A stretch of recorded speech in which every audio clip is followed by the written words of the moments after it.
ओंकार सतनाम करता पुरख निर्भव निर्वैर अकाल मूरत अजूनी सैभं गुर प्रसाद सर्वशील ममं शीलं सर्व पावन मम पावन है सर्व कर्तव्य ममं कर्ता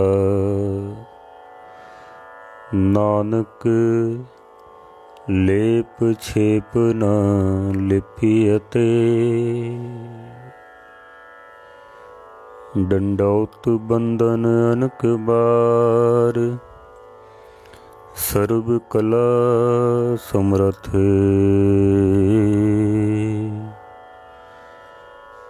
डोलन ते रखो प्रभु नानक दे कर हथ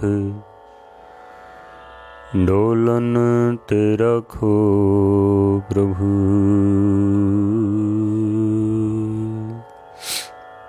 नानक दे कर हथ। परम सन्मान योग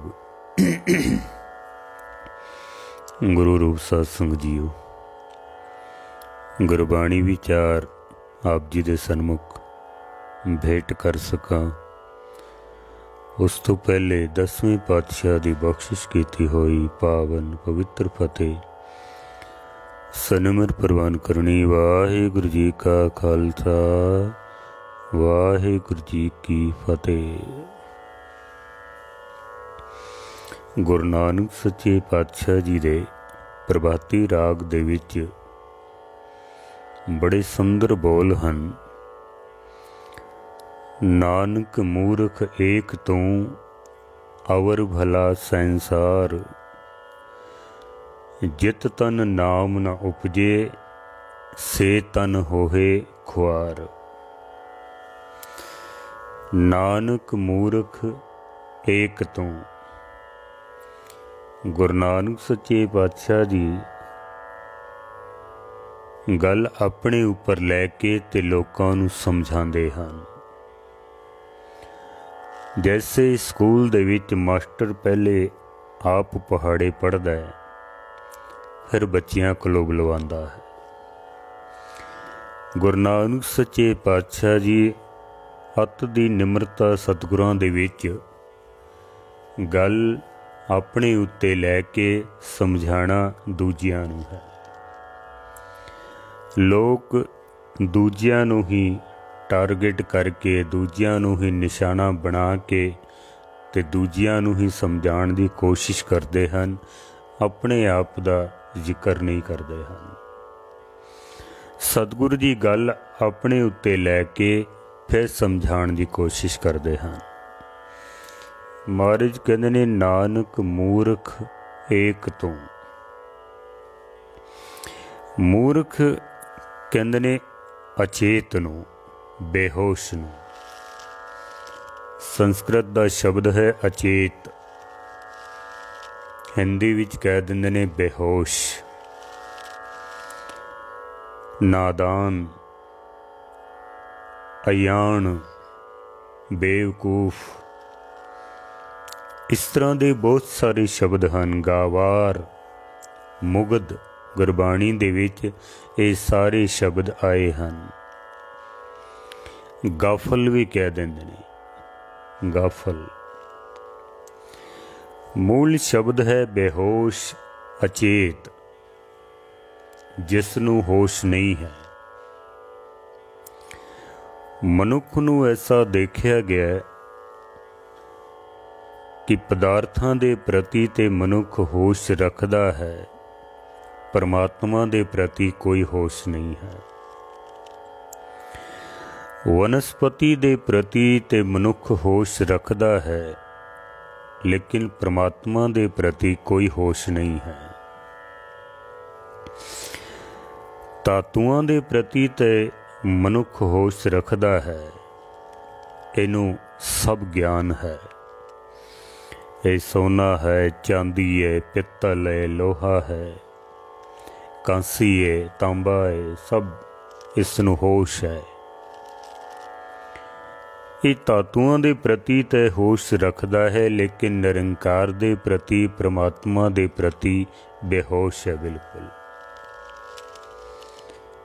इनू वनस्पति दी भी होश है, केड़ा दरख्त है, केड़ा फुल है, केड़ा फल है।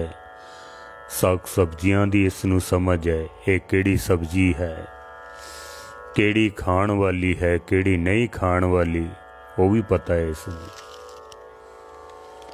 अनाज दे प्रति भी सुचेत है, इनू सब पता है, कणक है, चावल ने, बाजरा है, मकई है, सब होश रखदा है मनुख। लेकिन परमात्मा दे प्रति कोई होश नहीं है। परिवार दे प्रति भी मनुख होश विच है। परिवार दे प्रति ये माँ है, पिता है, भैन है, भरा है, चाचे ने, ताए ने, और संबंधी ने, मित्र ने, पड़ोसी ने, सब होश रखदा है। परिवार दे प्रति मनुख होश विच है, निरंकार दे प्रति मनुख बिल्कुल होश विच नहीं है, बेहोश है। संसार दे प्रति ये होश रखदा है, लेकिन निरंकार दे प्रति कोई होश नहीं है। देखो मनुख दे कोल जेड़ा होश है ना, विद्वान कहंदे ने इसनू अधरंग होया होया वे। अधरंग अर्ध अंग, जैसे किसे नू अधरंग हो जाए, लकवा मार जाए, अद्धा शरीर कम करदा है, अद्धा नहीं करदा है। एक हथ कम करदा है, दूजे हथ विच कम करन दी शक्ति नहीं है। इस एक लत कम करदी है, दूजी नहीं करदी। एक अख दे विच वेखण दी पूरी शक्ति है, लेकिन दूसरी विच नहीं है। अद्धा मस्तिष्क, अद्धा दिमाग कम करदा है, अद्धा नहीं करदा है।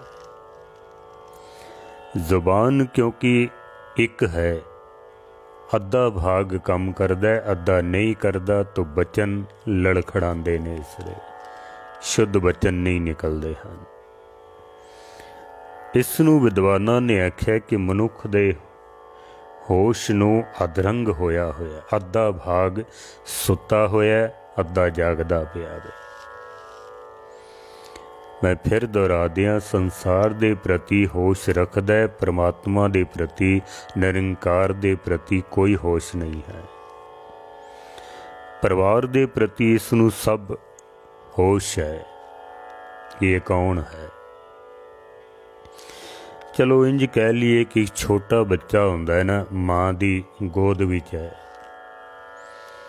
बच्चे नू नहीं पता है कि ये मेरे सामने कौन है। पिता उसनू वेखदा पिया, वो पिता नू वेखदा पिया, पर कोई होश नहीं भी सामने कौन है, माँ कौन है, भैन कौन है, भरा कौन है, चाचे ताए कौन ने, कुछ नहीं पता है।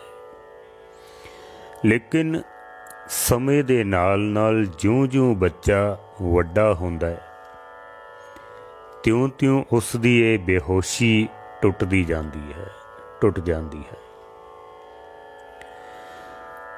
लेकिन मनुख मानसिक तौर ते ऐसा सुता होया वे, जन्म तो लैके मरण तक इसनू नहीं पता चलता परमात्मा कौन है, परमात्मा की है, उहदे गुण की ने, कुछ नहीं पता चलता है। एक बच्चे दी समय दे नाल नाल बेहोशी टुट जाती है, जागृति आ जाती है, पता चल जाता है माँ है, पिता है, बहन है, भरा है, सब कुछ पता लग जाता है। संसार के पदार्थों का पता लग जाता है, वनस्पति का पता लग जाता है, धन का पता लग जाता है, धातुआं का पता लग जाता है। समय के नाल नाल एक बच्चे की बेहोशी टुटती जाती है, जागृत हो जाता है। लेकिन धर्म के मार्ग ते मनुख जन्म तो लैके मरण तक बेहोश सुता होया है। जागत सोया जन्म गवाया, महाराज कहते ने सुता होया वे। जागत सोया जन्म गवाया, अखां ते खुलियां ने पर अंदरों सुता होया वे। अंदर कोई होश नहीं है, मन सुता होया वे। सिमर सिमर गुर सतगुर अपना, सोया मन जागाई। महाराज कहते ने मन नू जगावना है, क्यों? सुता होया वे, कई जन्मां दा सुता होया वे। किस तरह जगावांगे? शब्द दे नाल। अगर जागदा नहीं है तो मनुख मूर्ख है, बेहोश है, ये होश विच नहीं है। विद्वान ऐसा भी मनते ने कि जितना मनुख दे कोल होश है ना, वो केवल 3-4% है बस। इतनी मनुख दे कोल जागृति है, बाकी मन का सारा भाग सुता होया वे, बाकी सब सुता होया। मनुख नू आख्या मूर्ख, अचेत, बेहोश, गाफल, नादान, जिदे कोल होश नहीं है। मनुख दे होश नू अधरंग होया होया, अद्धा भाग कम करदा है, अद्धा नहीं करदा है। धर्म दे प्रति मनुख बिल्कुल बेहोश है, संसार दे प्रति मनुख होश रखदा वे। इनू कहंदे ने मनुख दे होश नू अधरंग होया होया वे। मूर्ख दे अर्थ ने बेहोश, अचेत। बहुत सारे विद्वानां ने मूर्ख दे होर भी अर्थ कीते हैं। मूर्ख किस नूं कहंदे ने? मूर्ख कौन है? मोह रख,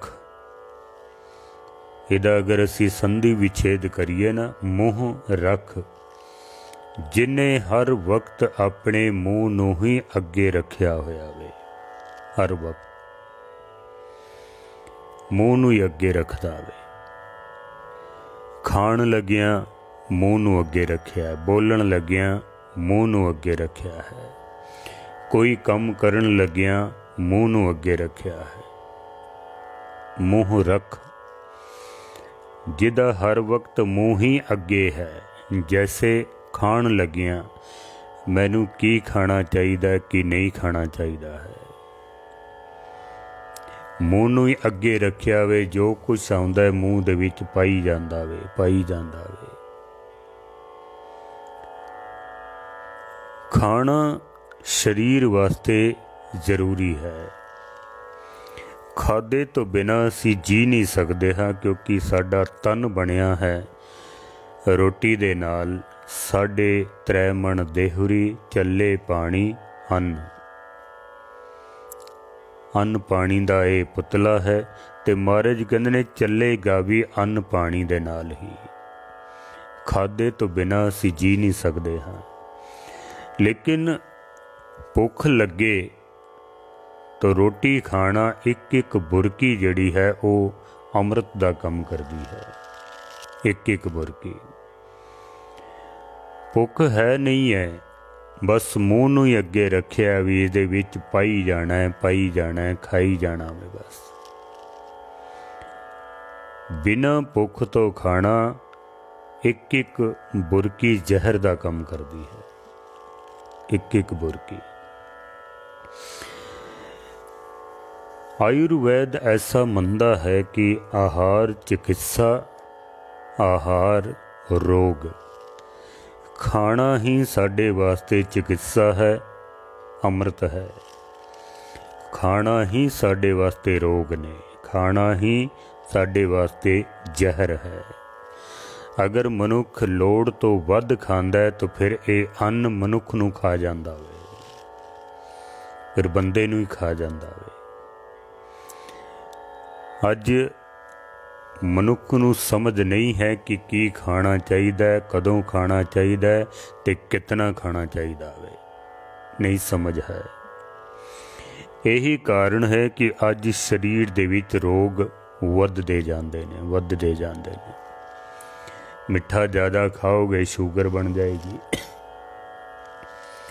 ਲੂਣ ਜ਼ਿਆਦਾ ਖਾਓਗੇ ਬਲੱਡ ਪ੍ਰੈਸ਼ਰ, ਤਲੀਆਂ ਚੀਜ਼ਾਂ ਜ਼ਿਆਦਾ ਖਾਓਗੇ ਕੋਲੇਸਟਰੋਲ ਬਹੁਤ ਵਧੇਗਾ, ਹਾਰਟ ਦੀ ਪ੍ਰੋਬਲਮ।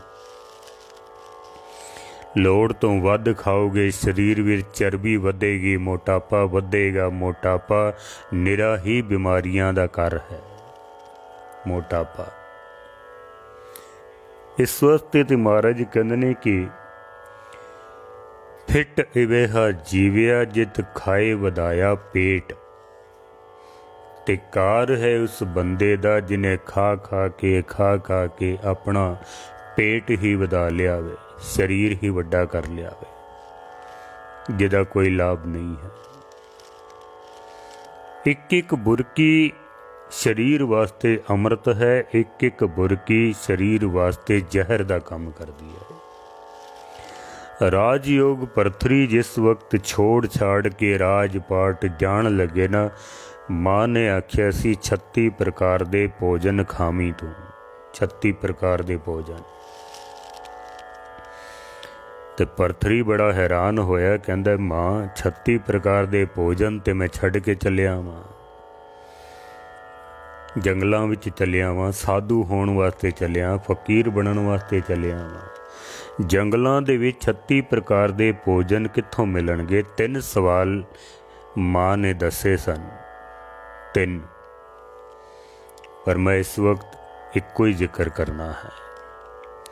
36 ਪ੍ਰਕਾਰ ਦੇ ਭੋਜਨ ਖਾਵੀਂ। ਪਰਥਰੀ ਵੀ ਹੈਰਾਨ ਹੋ ਕੇ ਪੁੱਛਦਾ ਵੀ ਜੰਗਲ ਵਿੱਚ 36 ਪ੍ਰਕਾਰ ਦੇ ਭੋਜਨ ਕਿੱਥੋਂ ਮਿਲਣਗੇ, ਕਦੋਂ ਮਿਲਣਗੇ?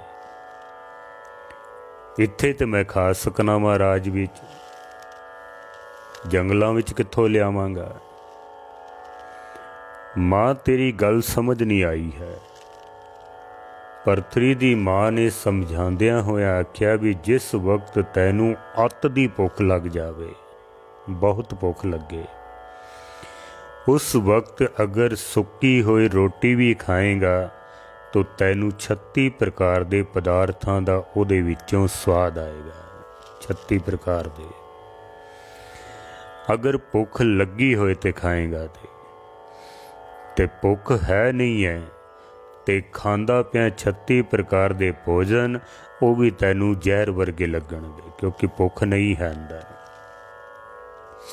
ਗੁਰਬਾਣੀ ਕਹਿੰਦੀ ਹੈ ਭੁੱਖ ਦਾ ਤੇ ਸਵਾਦ ਦਾ ਚੋਲੀ ਦਾਮਨ ਦਾ ਸਾਥ ਹੈ। ਰੁਪਏ ਕਾਮੇ ਦੋਸਤੀ, ਭੁੱਖੇ ਸਾਦੇ ਗੰਢ। ਭੁੱਖ ਦਾ ਤੇ ਸਵਾਦ ਦਾ ਸੰਬੰਧ ਆਪਸ ਵਿੱਚ ਬਹੁਤ ਗਹਿਰਾ ਹੈ। ਅਗਰ ਭੁੱਖ ਹੈ ਤਾਂ ਸਵਾਦ ਹੈ, ਭੁੱਖ ਨਹੀਂ ਹੈ ਤਾਂ ਕੋਈ ਸਵਾਦ ਨਹੀਂ ਹੈ, ਭਾਵੇਂ ਕਿਤਨਾ ਹੀ ਸਵਾਦਿਸ਼ਟ ਭੋਜਨ ਕਿਉਂ ਨਾ ਹੋਵੇ। ਅਕਸਰ ਅਸੀਂ ਵਿਆਹ ਸ਼ਾਦੀਆਂ ਦੇ ਵਿੱਚ ਦੇਖਦੇ ਹਾਂ ਬੜੇ ਬੜੇ ਸੋਹਣੇ ਪਦਾਰਥ ਬਣਾਏ ਹੁੰਦੇ ਨੇ, ਬੜੇ ਬੜੇ ਮਹਿੰਗੇ ਪਦਾਰਥ ਹੁੰਦੇ ਨੇ ਖਾਣ ਪੀਣ ਵਾਲੇ। ਜਿਨ੍ਹਾਂ ਬੰਦਿਆਂ ਨੂੰ ਭੁੱਖ ਨਹੀਂ ਨਾ ਹੁੰਦੀ, ਥਾਲੀ ਭਰ ਕੇ ਪੂਰੀ ਸੁੱਟ ਦਿੰਦੇ ਨੇ ਔਰ ਆਖਦੇ ਨੇ ਇਹ ਬਣਾਇਆ ਕੀ ਹੈ, ਕੋਈ ਸਵਾਦ ਹੀ ਨਹੀਂ ਵਿੱਚ। ਮੈਂ ਉਹਨਾਂ ਨੂੰ ਕਹਿੰਦਾ ਹੁੰਦਾ ਵੀ ਸਵਾਦ ਨਹੀਂ ਹੈ, ਇਹ ਗੱਲ ਗਲਤ ਹੈ, ਤੈਨੂੰ ਭੁੱਖ ਨਹੀਂ ਹੈ। ਅਗਰ ਭੁੱਖ ਲੱਗੀ ਹੋਵੇ, ਮਨੁੱਖ ਨੂੰ ਅੰਦਰੋਂ ਰੋਮ ਰੋਮ ਰੋਟੀ ਮੰਗਦਾ ਹੋਵੇ, ਉਸ ਵਕਤ ਅਗਰ ਕੋਈ ਸੁੱਕੀ ਰੋਟੀ ਦੇ ਉੱਤੇ ਲੂਣ ਲਾ ਕੇ ਵੀ ਖਾਵੇ ਨਾ ਤਾਂ 36 ਪ੍ਰਕਾਰ ਦੇ ਭੋਜਨ ਦਾ ਸਵਾਦ ਆ ਜਾਂਦਾ ਵੇ। 36 ਪ੍ਰਕਾਰ ਦੇ ਅਸੀਂ ਕਈ ਵਾਰੀ ਦੇਖਦੇ ਹਾਂ ਇੱਕੋ ਹੀ ਚੀਜ਼ ਇੱਕ ਬੰਦੇ ਨੂੰ ਸਵਾਦ ਲੱਗਦੀ ਹੈ, ਦੂਜਾ ਮੂੰਹ ਵਿੱਚ ਵੀ ਨਹੀਂ ਪਾਉਂਦਾ, ਕਿਉਂਕਿ ਭੁੱਖ ਦੇ ਵਿੱਚ ਸਵਾਦ ਹੈ। ਅਗਰ ਭੁੱਖ ਨਹੀਂ ਹੈ ਤਾਂ ਫਿਰ ਸਵਾਦ ਨਹੀਂ ਹੈ ਬਿਲਕੁਲ ਵੀ।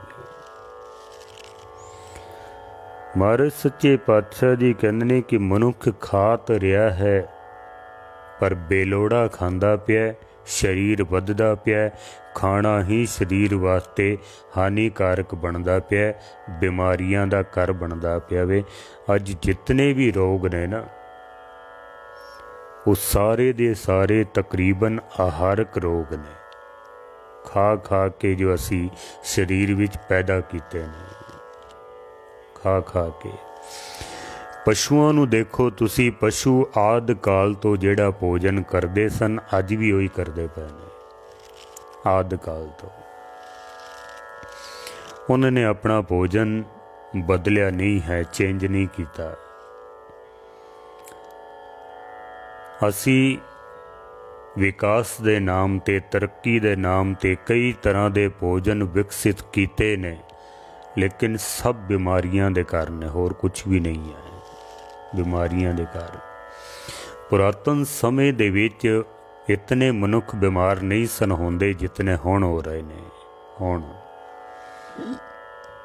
जमदे बच्चियां नूं शुगर होई पई है, जमदे बच्चे हार्ट दे पेशेंट होए पे ने। सब खाण पीण दे नाल, होर कुछ नहीं है। साडा आहार शुद्ध नहीं है। पशुआं दे एक शहर दे विच इक्को ही हॉस्पिटल होंदा वे, कदी देखो तुसी एक शहर विच, बल्कि कई शहरां विच तां है भी नहीं है, क्योंकि पशु इतने बीमार नहीं होंदे जितना मनुख बीमार होंदा है। मनुखां दे वास्ते तां हॉस्पिटलां दे बाजार बने हुए ने, पूरे पूरे बाजार। कोटा दे विच भी देख लवो, सड़क दे दोनों किनारियां ते हॉस्पिटल ही हॉस्पिटल, मेडिकल ही मेडिकल, मेडिकल ही मेडिकल भरे पे ने दवाइयां वास्ते, क्योंकि अनगिनत रोग, अनगिनत डॉक्टर, अनगिनत दवाइयां। साडा खाना शुद्ध नहीं है। अगर भुख लगे तो असी खाइए ना, एक एक बुरकी साडे वास्ते अमृत दा काम करदी है। मनुख ने मूँह नूं ही अगे रखिया, मूँह रख, मूँह दे विच पाई जाना है, पाई जाना है, पाई जाना है। दो गल्लां अगर मनुख नूं समझ विच आ जाना भी मूँह दे विच पाउणा की है ते मूँह दे विचों कढणा की है, दो चीज़ां। मूँह विच पाना की है, की खाना है, कदों खाना है ते कितना खाना है, समझ आ जाए। बंदा मोटरसाइकिल लैंदा ना, 50,000 दी गड्डी लैंदा, सिवाए पेट्रोल दे होर कुछ नहीं पांदा उहदे विच, क्योंकि उन्हें पता है जे मैं डीजल भी पा दिता तो इन्हें खराब हो जाना, चलेगी नहीं। फिर 50,000 दी गड्डी दा ते मनुख इतना ख्याल रखदा है कि होर कोई चीज़ विच पांदा नहीं है। शरीर साडा अनमोल पता नहीं की कुछ विच पाई जांदा है, खाई जांदा है, खाई जांदा है। खाना ही साडे वास्ते अमृत है, खाना ही साडे वास्ते रोग है। समझ आ जाए भी मूँह विच पाना की है ते मूँह विचों कढ़ना की है, की बोलना है, कितना बोलना है, कदों बोलना है। मूँह रख जिन्हें मूँह नूं ही अगे रखिया है, हर वक्त जिन्हें मूँह नूं ही अगे रखिया है। बोलन लगिया ये सोचिया भी नहीं मैं की बोलना है, किदे सामने किस तरह बोलना है, कितना बोलना है, बस बोली जाता है, बोली जाता है, बोली जाता है। सिख साधी साहब मूर्खता दी निशानी दसदे ने। गुरु गोबिंद सिंह महाराज ने भाई साहब भाई नंद लाल जी नूं भी पुछया सी कि मूर्खता दे लक्षण दसो, मूर्ख कौन है। सिख साधी साहब भी दसते ने। सिख साधी साहब कहते ने दो चीज तेरे अकल अस्त, दम फरो बत्संग गुफ्तम बावक्त खामोशी, बावक्त खामोशी गुफ्तम। सिख साधी साहब कहते ने बोलन दे वक्त चुप कर जाना ते चुप रहन दे वक्त बोल पैना। बड़े गहरे बोल ने। बोलन दे वक्त चुप कर जाना ते चुप रहन दे वक्त बोल पैना। सिख साधी साहब कहते ने मूर्खता दियां ये दो वड्डियां निशानियां हन, बहुत वड्डियां। जिथे बोलना चाहिए उत्थे चुप कर जाता है। जैसे असी अरदास होंदी है ना गुरुद्वारा साहब दे विच, उस वक्त ज्ञानी जी जदों कह रहे होंदे ने कि बोलो जी सतनाम श्री वाहिगुरु, उस वक्त कोई नहीं बोलता है। तो जदों कथा कीर्तन चल रहा होंदा, जिस वक्त चुप रहना चाहिए है उस वक्त सारे बोलते पे होंदे ने। कोई मोबाइल ते गल्लां करदा पिया, कोई मोबाइल चलांदा पिया, कोई गुआंढी कोल जिहड़ा बैठा है उहदे नाल गल्लां करदा पिया वे। जिथे चुप रहना चाहिए सी उत्थे बोल पिया, जिथे बोलना चाहिए उत्थे चुप कर गया वे। जिथे बोलना चाहिए वे, मैं बड़े बड़े संतां नूं देखिया, धार्मिक लोकां नूं देखिया वे, जिथे बोलना चाहिए उत्थे चुप कर जांदे ने। जैसे कोई अमीर बंदा कोल आके बैठा है, दाढ़ी उसने कट्टी हुई है या रंगी हुई है, ककार उसने पहने नहीं है, शराब पींदा है, ऐब करदा है, बेईमानियां करदा है, ठगियां करदा है। पता है कि ये बंदा सब कुछ करदा है, पर उत्थे बोलदे नहीं हन, कहण दी हिम्मत नहीं पैंदी उसनूं, क्योंकि पता है भी जे मैं बोलिया मूँह ते कह दिता अगर इन्हें आना बंद कर देना, जिहड़ा लख 2 लाख रुपया देंदा है वो मिलेगा नहीं सानू। फिर जिथे बोलना चाहिए उत्थे चुप कर जांदे ने, ते जिथे चुप रहना चाहिए उत्थे बोल पैंदे ने। ये मूर्खता दी वड्डी निशानी है। जिन्हें मूँह नूं ही अगे रखिया, मनुख बहुत सारे काम ऐसे करता है मूँह नूं रखण वास्ते ही। जैसे मैं अखंड पाठ तो नहीं कराना सी, पर बलादरी विच मूँह रखना है, करवाना पिया है। इतना फजूल खर्ची तो नहीं करनी सी विआह ते, पर मूँह रखना है बलादरी दे विच करना पिया है। बाद विच भावें बर्बाद हो जावे, करजा लांदियां लांदियां भावें जिंदगी निकल जावे, मकान विक जाते हैं कईयां दे। मूँह रख जिन्हें मूँह नूं अगे रखिया, जिथे बोलना चाहिए उत्थे चुप कर जाना, जिथे चुप रहना है उत्थे बोल पैना। शेख सादी साहब कहते ने ये मूर्खता दी एक वड्डी निशानी है, बहुत वड्डी। मैं फिर दोहरा दियां, मूँह दे विच पाना की है ते मूँह विचों कड्ढना की है। असी कड्ढना की है, कदों बोलना है, कितना बोलना है, की बोलना है, समझ आ जावे। मनुख जैसे खाण दा अगर लिमिट बंद लवे, शरीर रोगी होण तो बच जाता है। बोलण दे उत्ते अगर मनुख काबू कर लवे, मन रोगी होण तो बच जाता है, मन बच जाता है। क्योंकि 4 जिहड़े वड्डे पाप मन्ने गए ने वो जुबान दे पाप हन, 4 वड्डे पाप। 10 पाप टोटल मन्ने ने, जिंदगी पर रिपीट आउंदे रहिंदे ने। ये लखां करोड़ां अरबां अणगिणत बन जाते हैं।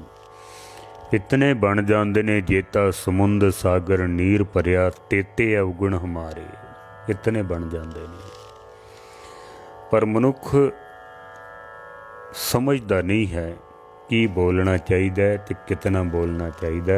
गुरु नानक सच्चे पातशाह कहंदे ने फेर के अगे रखिए जित दिसे दरबार, मूहों के बोलन बोलिए जित सुन तरे प्यार। अमृत वेला सच नाओ वडियाई विचार, अमृत वेले उठ के उस परमात्मा की सिफतो सलाह कर, उहदे गुण गायन कर, मन रोगी होण तो बच जाएगा। फिर गुरु गोबिंद सिंह महाराज सच्चे पातशाह ने कवि दरबार दे विच आख्या भी 2-2 पंक्तियां बनाओ ते मूर्खता दे लक्षण दसो भी मूर्ख कौन है, और हुणे ही बनाओ 2 पंक्तियां। भाई साहब भाई नंद लाल जी ने जो जवाब दिता ना गुरु गोबिंद सिंह महाराज नूं, भाई साहब भाई नंद लाल जी कहंदे ने हर चे गाफल शुद्ध अज नादां बवद गर गदा बाशद व गर सुल्तां बवद। भाई साहब कहते ने की होया कोई भिखारी है ते की होया कोई बादशाह है, की होया जो कोई धनवान है, की होया जो कोई गरीब है, कोई पढ़िया लिखिया है या कोई अनपढ़ है। भाई साहब कहते ने कि जिसनूं परमात्मा दी याद नहीं है जिदे कोल, वो बंदा मूर्ख है। अर्चे गाफल शुद्ध अज नादां बवद गर गदा बाशद व गर सुल्तान बवद। की होया कोई सुल्तान है, कोई बादशाह है, सियाणा है, अनपढ़ है, अगर रब नूं चेते नहीं करता है तो भाई साहब भाई नंद लाल जी कहते ने बंदा मूर्ख है, मूर्ख। गुरु नानक सच्चे पातशाह कहते ने केवल मूर्ख ही नहीं है, मूर्खां दा सरदार है। मूर्खां सिर मूर्ख है जे मन्ने नाही नाम। मूर्खां दा भी सरदार है, चौधरी है जे कोई परमेश्वर दे नाम नूं नहीं मनदा है। महाराज कहते ने नानक मूर्ख एक तू अवर भला संसार, जित तन नाम न उपजे से तन होहे खुआर। जिस हिरदे दे विच नाम नहीं है वो खुआर होवेगा, जिस हिरदे विच नाम नहीं है। सतगुरु कहंदे ने जेड़ा परमेश्वर दे नाम नूं मनदा नहीं है वो मूर्खां दा चौधरी है, सरदार है। उन्होंने केवल मूर्ख नहीं कहना चाहिए है, वो तो मूर्खां दा चौधरी है, सरदार है। हुण तुसी आखोगे कि परमेश्वर दे नाम नूं असी मनदे हाँ ताई ते असी गुरुद्वारे आए हाँ, जे मनदे ना तो क्यों आउंदे। गुरु अर्जन देव जी महाराज कहंदे ने मनुख मंगदा नहीं है, मनुख मनदा नहीं है, मनुख मंगदा है। इसनूं समझ नहीं है भी मैं की करन वास्ते आया हाँ गुरु घर दे विच। सतगुरु कहंदे ने ये मूर्ख है, सियाणा नहीं है बंदा।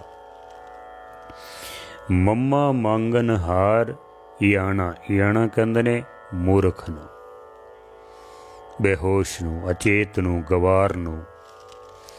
मम्मा मांगन हार याना, देन हार दे रहियो सुजाना। जो दीनो सो एके बार, मन मूर्ख कह करे पुकार। गुरु अर्जन देव जी महाराज कहंदे ने जो कुछ तैनूं चाहीदा सी परमेश्वर ने इक्को वारी दे दिता है, फिर तू बार बार क्यों मंगदा पिया मैं। मम्मा मांगन हार याना, मूर्ख है बंदा, मनदा नहीं है परमेश्वर नूं, मंगदा है, मंगण वास्ते आया है गुरुद्वारे विच। मनुख दी मंग मनुख नूं गुरुद्वारे मंदिर मस्जिद दे विच लैके जांदी है। अज जिहड़े लोकां दी भीड़ पैंदी पई है ना मंदिरां दे विच, मस्जिदां दे विच, गुरुद्वारियां दे विच, तीर्थां दे विच, या इंज कह लो कि संतां दे डेरियां दे उत्ते जे लोकी भजे होए जांदे पे ना, कुछ मंगण वास्ते जांदे पे ने, मनण वास्ते नहीं जांदे पे। मंगण वास्ते, मंगण दा संबंध बनाया होया। महाराज कहंदे ने तैनूं इक्को ही वारी दे दिता है परमेश्वर ने, बार बार मंगण दी तैनूं की लोड़ पै गई है। मम्मा मांगन हार याना, देन हार दे रहे सुजाना। सुजाना कहंदे ने सुजान, सियाणा। जैसे एक सियाणी माँ होंदी है ना, माँ नूं पता है भी मैं बच्चे नूं की देना, बच्चे दी की लोड़ है, छोटे बच्चे नूं की देना है, वड्डे नूं की देना है, उस तो वड्डे नूं की देना है। सियाणी माँ नूं सब पता हुंदा है। अगर बच्चा फिर भी माँ कोलों कुछ मंगदा पिया तो इसदा मतलब माँ सियाणी नहीं है। माँ सियाणी नहीं है, क्योंकि सियाणी माँ नूं सब पता हुंदा भी मैं की देना है। अगर एक माँ नूं पता है कि मैं अपने बच्चे नूं की देना है, तो क्या रब सियाणा नहीं है? उस रब नूं नहीं पता भी मैं किस नूं किस वक्त की देना मैं। क्या रब कोल इतनी भी सियाणप नहीं है? गुरु अर्जन देव जी महाराज कहते न देन हार दे रहे हो सुजाना। सुजान कहते ने सियाणे वो सुजान है बड़ा, उन्होंने सब पता है मैं किस नूं किस वक्त की देना है। मनुख फिर भी मंगदा पिया वे, मनुख फिर भी गिला करदा पिया, शिकवा करदा पिया, रब ने सानू अज दुख दे दिता ने, रब ने दुख दे दिता ने। परमात्मा बहुत सियाणा है, हो सकदा है साडी लोड़ ही उस वक्त दुख दी होवे। दुख करके मनुख सुचेत होंदा है। दुख दवाई है, दुख दारू सुख रोग पिया। हो सकता है असी सुखां दे रोग दे विच बहुत फसे होइए, रब ने सानू दुख दिता है, दवाई दिती है, सुचेत कीता वे। अगर दुख ना होन तो मंदिर मस्जिद गुरुद्वारे किसे नहीं आना है। दुख ही सानू अगे लैके जाता है। दुख ना होवे जिंदगी की कश्ती चल नहीं सकती है, अगर दुख ना हो तो। महाराज सच्चे पातशाह जी कहते हैं कि जो दीनो सो एके बार, मन मूर्ख कह करे विचार। मन मूर्ख की विचार करदा पिया, तू की पुकार करदा पिया। देण वाला बड़ा सुजान है, उन्हें तैनू इक्को वारी ही जो कुछ देना सी सब दे दिता है। पर मनुख दी मूर्खता, फिर भी मनुख हर वक्त कुछ ना कुछ मंगदा ही पिया है। बहुत लंबी चौड़ी विचार है इस वक्त, इतने ही शब्द प्रवान करना। नानक मूर्ख एक तू अवर भला संसार, जित तन नाम ना उपजे सो तन होए खुआर। गुरु नानक सच्चे पातशाह जी दी पावन बाणी विचों दो पंक्तियां नूं दास ने आधार बना के विचार आप जी नूं सरवण कराई है। क्योंकि कल असी विचार सरवण करांगे गुरु ग्रंथ साहब दे विच आए हुए जीव जंतुआं दी जो लड़ी है, उस विच गर्दभ कहंदे ने खोते नूं, खोते नूं मूर्खता दा चिन्ह मन्निया गया है। मूर्खता दा चिन्ह कल उस दी विचार आप जी दे सन्मुख रखांगे। समा 5:30 तो 6 सवा 6 बजे तक। आप जी का बहुत बहुत धन्यवाद। बहुत असीसां आप संगतां कोलों मिल रही हैं। आप लाइव जो सरवण कर रहे हो कथा सागर फेसबुक पेज फॉलो करो, और यूट्यूब चैनल ते भी सारी कथा विचार ये दास रोज़ दे रोज़ पा देंदा है। आप उत्थे भी इस नूं सरवण कर सकते हो। यूट्यूब चैनल कथा सागर मनमोहन सिंह निमाणा, आप उसनूं भी सबसक्राइब करो। भुल्लां चुक्कां दी क्षमा। सारिआं दा धन्नवाद। वाहिगुरू जी का खालसा, वाहिगुरू जी की फतेह।